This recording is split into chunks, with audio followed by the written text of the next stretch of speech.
I've slept with 3 guys from the office this month alone, my wife bragged at lunch, not realizing one of my coworkers was at the next table recording everything. I didn't say a word, just hired a private investigator to confirm the rest. When she filed for divorce demanding alimony, I presented it all in court. 2 weeks later, she was homeless and begging me to show mercy.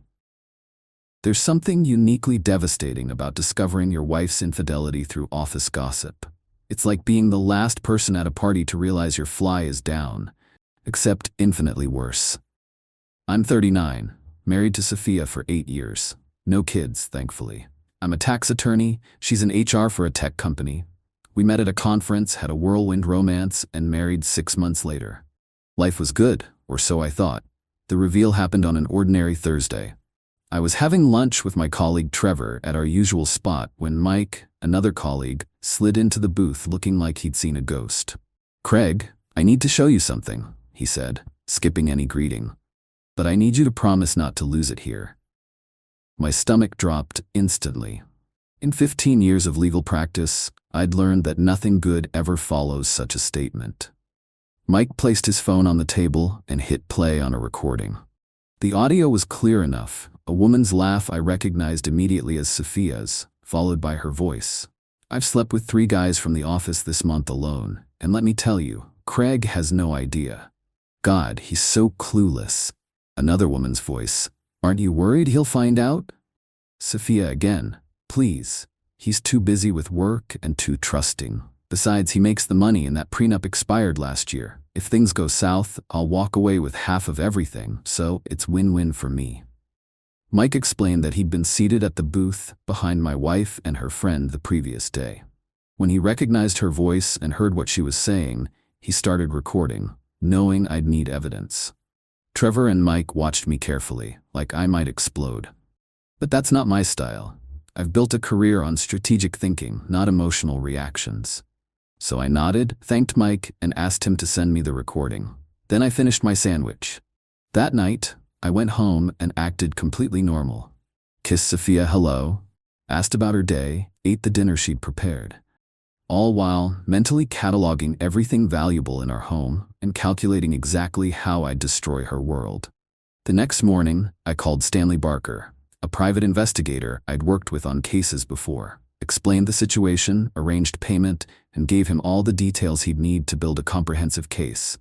Then I withdrew $10, blunt from our joint account, an amount large enough to fund initial expenses, but small enough not to trigger Sophia's suspicion. For 3 weeks, I lived as if nothing had changed. Had dinners with my wife, watched our usual shows, even had sex a few times when she initiated, always with a condom. Suddenly, concerned about pregnancy. I knew why now. Meanwhile, Stanley was compiling evidence. Photographs of her entering hotels with different men, timestamps, credit card statements showing expenses she couldn't explain, and surveillance reports documenting her activities. Then I consulted with a divorce attorney who wasn't in my firm's network. Sophia knew all my colleagues, sleeping with several of them, apparently, and information travels fast in legal circles. I needed someone completely disconnected. My attorney, Jessica Klein, was ruthless, strategic, and thorough. When I showed her the accumulated evidence, she smiled the way predators do before a kill. "This is excellent," she said. "Let's wait." "Wait?" I asked. "Yes, don't file first. Let her make the move. Trust me." I didn't understand then, but Jessica had spotted something I'd missed. In the recording, Sophia had mentioned the expired prenup and taking half my assets. She was planning to file herself. She just hadn't picked the moment. So I continued the charade at home while meticulously preparing. I moved important documents to a safe deposit box, made copies of everything, and ensured all financial records were properly documented. Jessica advised me to maintain complete transparency about all assets for the inevitable financial disclosure process, but to take precautions to prevent any impulsive actions by Sophia once proceedings began. 3 months after Mike's recording, Sophia made her move. I came home to find her sitting at our dining table with a folder. "We need to talk," she said, her expression a calculated mix of sadness and resolve. "I'm not happy, Craig. I haven't been for a while." I played my part perfectly, showed surprise, then confusion, then hurt, asked if there was someone else. She denied it, claimed she'd simply grown apart from me, said she'd already consulted an attorney, pushed divorce papers across the table, highlighting the generous alimony she was requesting based on supporting my career and the lifestyle to which she'd become accustomed. I told her I needed time to think, that this was all sudden. She agreed to give me a few days, confident she held all the cards. That night I called Jessica. She filed, and she wants significant alimony. Perfect, Jessica replied. Now we have her. The next week unfolded with precision. Jessica filed a counterpetition challenging the alimony request on grounds of infidelity. When Sophia's attorney scoffed and demanded proof, Jessica simply said, "We'll present everything in court." Sophia, when confronted, doubled down on her denials. Called me paranoid, tried gaslighting me into believing I was imagining things. I maintained the appearance of a wounded husband, revealing nothing about what I knew. The court process moved at its typical methodical pace. During the discovery phase, we presented our evidence. Mike's recording, legal in our state, which has one-party consent laws for public places, the photographs and surveillance reports from Stanley, and the credit card statements showing her hotel expenses. Jessica also subpoenaed text messages between Sophia and two of her lovers through the proper legal channels. One of the benefits of having affairs with coworkers who were willing to cooperate once exposed. The judge, an older woman with a reputation for no-nonsense efficiency, reviewed everything during several hearings. Sophia's attorney fought hard, but the evidence was overwhelming. After 3 months of proceedings, we reached the settlement conference.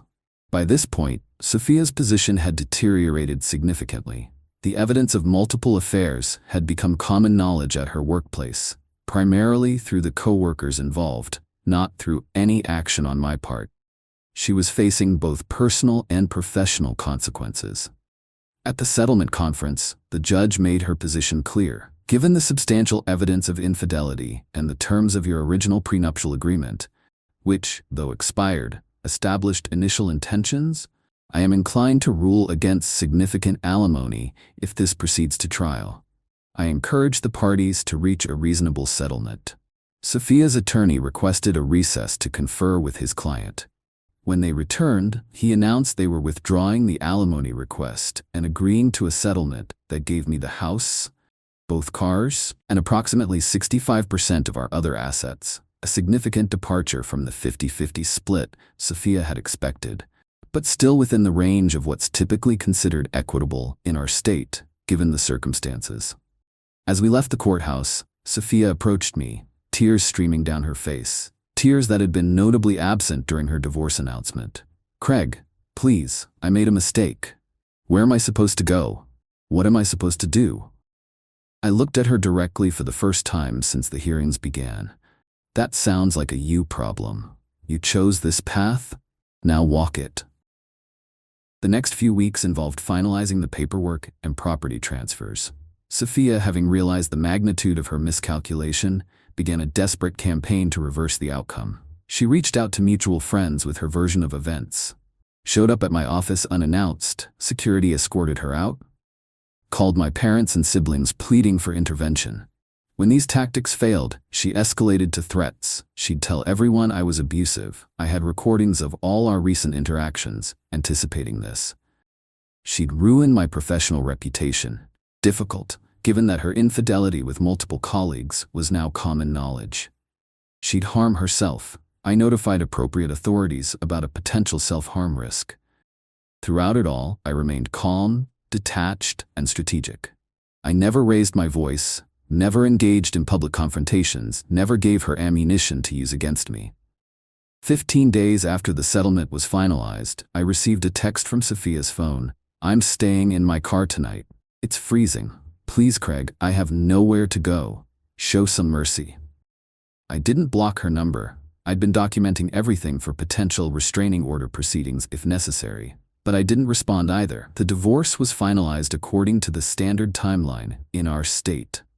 I kept the house but sold it immediately. Too many memories. Bought a smaller place in a different neighborhood. Changed my email and all social media accounts, though I kept my phone number to maintain continuity for professional contacts, simply filtering her messages into a separate folder. 6 months later, I ran into Mike, the colleague who'd recorded Sophia's confession. He'd switched firms but kept in touch with our old coworkers. "Heard anything about Sophia?" I asked, realizing I was finally curious rather than wounded. "Actually, yeah. She lost her job. Company cited ethics violations once they investigated the relationships with subordinates. She moved back to her hometown, working retail, I think. Tried dating one of the guys from the office for a while, but he dumped her when she lost the fancy house and lifestyle." I nodded, feeling nothing but a distant sense of justice served. "You know," Mike added, "people still talk about how you handled it. Ice cold, man. No scenes, no drama, just strategic destruction." It was impressive. I thanked him again for the recording that had started it all, paid for his coffee, and left. Walking to my car, I realized I felt genuinely happy for the first time in a year. Not because of Sophia's downfall, but because I'd navigated the worst betrayal of my life without losing myself in the process. That night, I received an email from a woman I'd met at a recent professional development workshop. She was interesting, accomplished, completely disconnected from my previous life. I replied, suggesting dinner. Life moves on. But this time, I'll be moving forward with open eyes and a prenup that never expires. Update 3 months later. First, thank you all for the overwhelming support on my original post. I didn't expect it to resonate with so many people. A few developments since then. The professional fallout for Sophia continues. According to Mutual Connections, her termination from the HR position was the direct result of an internal investigation the company conducted after learning about her affairs through the coworkers involved. Multiple relationships with employees while working in human resources created clear ethics violations under their policies. As for the men she was involved with, 2 were married and are now dealing with their own divorce proceedings. 1 was formally reprimanded but kept his job. The 4th received a lateral transfer to a different department. I've gone on several dates with the woman I mentioned, Claire. She's a corporate litigation attorney, brilliant and self-sufficient. Our 3rd date, I told her about my divorce, not every detail, just the broad strokes. Her response, "Thank you for being transparent. I appreciate knowing what you've been through." Then she shared her own past relationship disaster. No drama, no red flags, just honest communication. It's refreshing. Jessica Klein, my divorce attorney, has become a good friend. She recently asked if I'd be willing to speak at a seminar she's conducting on evidence gathering in infidelity cases. I agreed, on the condition that my story be anonymized. Some of you asked about psychological impacts. Yes, therapy has been helpful. Trust doesn't come easily now, but I'm working on distinguishing between healthy caution and paralyzing suspicion. Progress, not perfection. The most unexpected outcome. My career has flourished. Turns out, the focus and discipline required to navigate a divorce while maintaining professionalism transferred well to handling complex cases. I've been given several high-profile assignments at my firm, putting me on track for partnership consideration in the next cycle. To those who suggested I was too calculating, too cold in my approach, perhaps. But emotion-driven reactions rarely yield strategic outcomes. I chose precision over passion, and I sleep well at night with that decision. For those going through similar situations, document everything, consult professionals, and remember that the best revenge isn't some elaborate scheme. It's building a better life without toxic people in it. Final update. 1 year later. This will be my last post on this topic, as it's finally become a closed chapter in my life. The divorce has been final for over a year now. All financial matters are settled, all ties to Sophia effectively severed. I've heard through the grapevine that she's still struggling financially, but has found a steady job in retail management in her hometown. I wish her neither well nor ill. She simply doesn't register in my emotional landscape anymore. Claire and I are still dating, taking things at a measured pace. We've discussed moving in together, but decided to maintain separate residences for now. Both of us value our independence and agree that rushing into cohabitation isn't necessary. When and if we decide to take that step, it will be with clear agreements in place. We're both too experienced to operate on assumptions. I've had a few uncomfortable encounters with the men from Sophia's affairs, unavoidable in a specialized professional community. We maintain civil, distant politeness, They seem as eager to forget the situation as I am. The house I purchased after the divorce has become a true home.